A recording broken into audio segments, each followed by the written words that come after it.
welcome back to the channel. Thanks for joining me today. So happy to see you again. It has been a minute since I posted because I have been a little busy sorting out my life.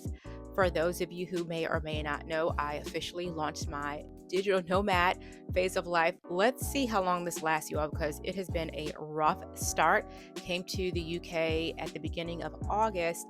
Found out that the visa rules did not allow us to do the visa process from the UK. I had to go back to Chicago, which was super fun, for a few weeks in September, and then finally made it back to the UK at the end of September. So it's just been a wild ride of paperwork going back and forth, getting all that sorted out. In the meantime, I have been active on Instagram. So October is actually Domestic Violence Awareness Month, and I've been posting almost every day about that topic. And that's really what I wanted to take a moment to record about today, because I've been giving so much time to the other platform, but you guys come here and I feel like maybe you're a little bit more attentive, but we'll see. Anyway, the topic of today's video is something you probably already know, but I just want to remind you of, because I have a personal situation that unfortunately involves an abuse dynamic, and I have been victimized by domestic violence. So I feel like it's finally time to share my story. I was quiet about it for a long time because I felt like, wow, okay, who hasn't been in an abusive relationship? Who hasn't been affected by a narcissist? But then it occurred to me that maybe that's my feed, right? That's my algorithm, because that is a topic that, you know, when a video comes up about that, I'm going to listen, I'm going to be, you know, taking notes. And so then I thought, maybe it's not just me. Maybe it's not just my feed. Maybe we need to talk more about this. And as a quote unquote finfluencer, I think it's only responsible to tell this story because you all walked through everything with me when I was paying off debt, when I started investing in real estate, when I was managing my kids' career and acting in entertainment. And then when unfortunately I had to dissolve my marriage because of issues which also involved domestic violence, you're here in, you know, as I rebuild. So I think it's only fair to finally talk about that part of my financial journey, because it could actually help someone. I thought, wow, this is actually really embarrassing to admit. It's something that, again, I think is just so overdone. But then I had this conviction, like, well, what if it helps one person? What if somebody is scared to leave an abusive relationship because they're thinking about the money? I thought about money the whole time. I was like, how am I going to recoup all the financial progress that I made when I paid off debt, started building my net worth? It's just embarrassing. You know, I call myself a financial writer. I'm a Christian. I'm supposed to know these things and be able to pray and hear from God. Yet something that seems so simple, like detecting the fact that you're in an abusive relationship or vetting a partner before you all get together, is just, it can be really embarrassing. And that shame and that guilt and condemnation actually will keep you quiet. And I don't think it's helpful for your healing. And also, it's not helpful for the people that you're trying to help, and you just gloss over that part of the story. So I don't want to make this long-winded, but I do want to talk about why who you partner with, especially who you marry, can be one of the most important financial decisions that you'll ever make in your life. So hopefully I'll be able to organize this. And again, this is not going to be like mind-blowing things. These are things that you already will know, but I'll say that it's things that I didn't really consider. I knew that when I was dating the person I was previously married to, that I just wanted to get married. And as long as we loved each other and that mutual agreement was there, like, yes, we should be in a relationship and it should be marriage, I thought that was enough, but it really wasn't. So today I'm going to talk about why your partner is the most important financial decision you can make, and then how you can kind of detect ahead of time, especially for those of you who might be getting married a little bit younger. I got married in my mid-20s, and I don't think there's anything wrong with getting married young. I think the problem is getting married dumb. And that's what I did. I was actually very dumb about getting married. So you don't have to go through that, because I'm going to share some things that I think will help you. But before we get started, I want you to take a moment to hear a word from one of the channel sponsors. If you're a digital nomad or, like me, spend lots of time traveling, listen up. What I'm about to tell you will change your life. Introducing Genki, the ultimate health insurance for world explorers just like you.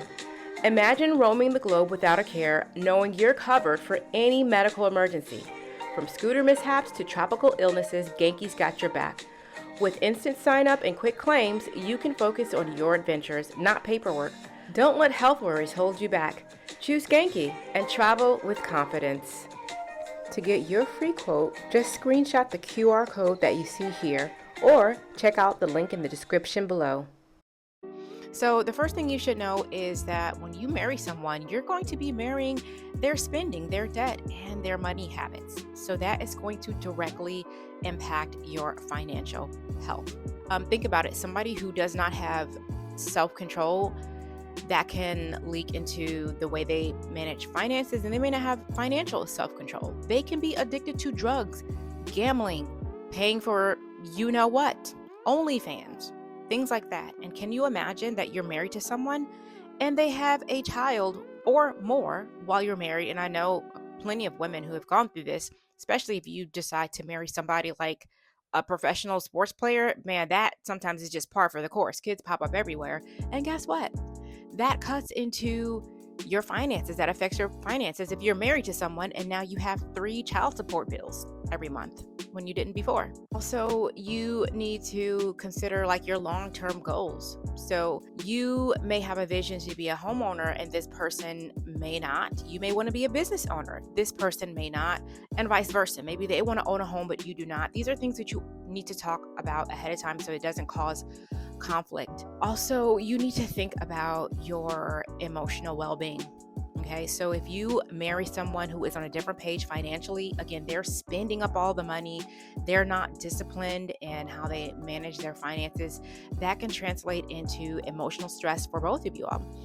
And if there is an abuse dynamic, it can make it even more difficult, because when there's domestic violence present, usually that also manifests in financial abuse where someone becomes controlling, someone tries to ruin your financial outlook because they don't want you to leave the relationship. Again, these are all things to consider, so you know that it is super serious when you are thinking of being with someone in league as a partner, as a marital spouse, because the way they are with finances, that's going to directly impact you. And then just remember, their financial behavior doesn't just affect you, but it affects your children and your future generations. So before I get into the next part of the video of how you assess someone's character, especially if they don't have any money now, again, maybe you're getting married young and you just don't know, like, okay, no one has money in this situation. How can you assess their character? First, I want you to take a moment to hear from the channel sponsors, and then we'll jump right into that. Creating a prenuptial agreement isn't always about mistrust. It can actually be a great conversation starter that can lead to a partnership built on mutual respect, fairness, and foresight. Hello Prenup is the leading online platform for creating affordable, fast, and comprehensive prenuptial agreements that can help you do just that. It allows couples to create state-specific, customized prenups for a flat fee of $599 with the option to add attorney services. The platform streamlines the process, taking about 1.5 hours to complete.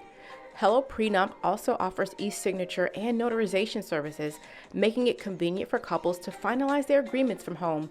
Created by family law attorneys, Hello Prenup ensures agreements meet state-specific requirements while allowing couples to tailor clauses to their needs.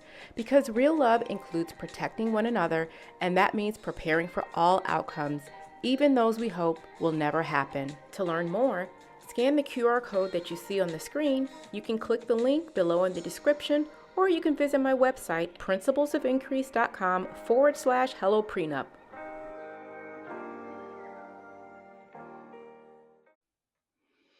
And to wrap this video up, I want you to walk away with some practical ideas on how you can really effectively vet a partner for their integrity, their character, how much self-control that they have, because that is going to minimize the risk that you're going to be in a relationship that has an element or a dynamic of domestic violence. And it's also going to minimize the risk that you are going to be subject to financial abuse. All things that I experienced, unfortunately, because I thought that love and warm, fuzzy feelings was enough, because someone can, want to be with you, they can desire you, but they may not have the type of character, the virtues, the personality, the tools to really be in a relationship. And that's what you want to assess for. So, if some of you are watching this and maybe you're like, oh, I'm young, neither one of us have any money, how can I bet this person for good qualities when it comes to finances?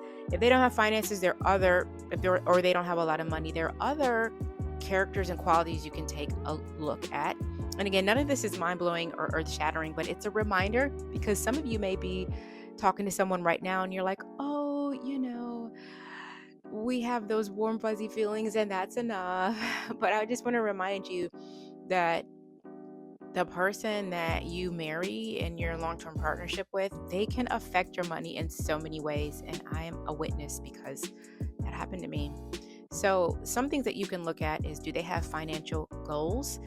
For example, do they want to get out of debt? Do they want to increase their income? Do they want to increase their net worth?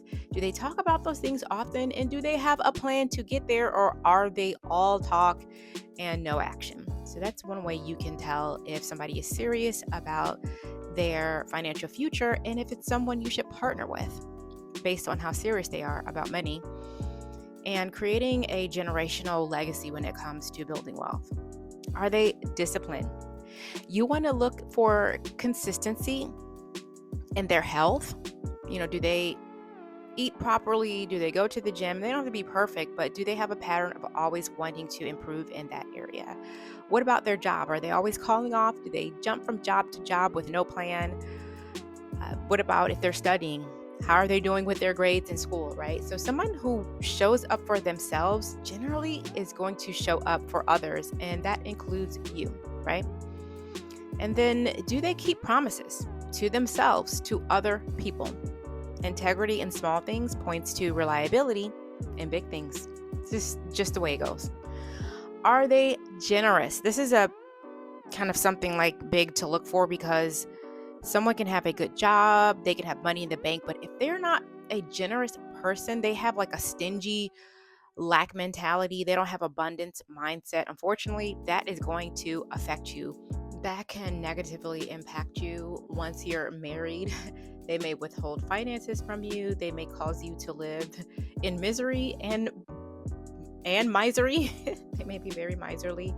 They may withhold finances. They may not just be very nice when it comes to money. And if you're at a stage where it's not really appropriate for them to be spending a lot of money on you, just see, do they do small, kind gestures? Because sometimes it's the thought that counts. How do they treat their family and people around them? Do they honor people like their friends, their family members, or people at work with small gestures of kindness, acts of kindness, whether they involve a lot of money or not? So those are just some things to think about when you're trying to consider if someone could turn into an abuser with no self-control and eventually enact financial abuse, emotional and even physical abuse against you. It's really important to vet these people, because as they say, someone can hide who they are for a long time, and then when the mask comes off, usually it's too late. You can be already married, and then to unwind that whole situation can cost thousands of dollars and financial progress. And that's exactly what happened to me, and I don't want you to go through that. So hopefully this video was helpful, and if you have any comments, feedback, or any suggestions for someone else who may be dealing with an abuse dynamic in their relationship, sound off below. I think it is helpful to have a community where we help one another and we just put each other up on game so this doesn't keep happening to people that we love. Thanks for watching, and catch you in the next video.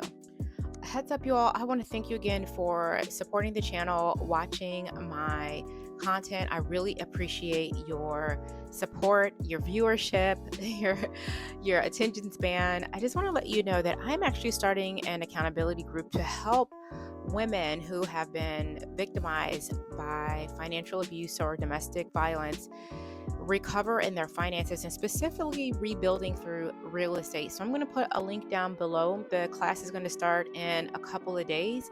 And this is not necessarily a class or course, but it's more like an accountability group. It's just 30 days to help you cast the vision.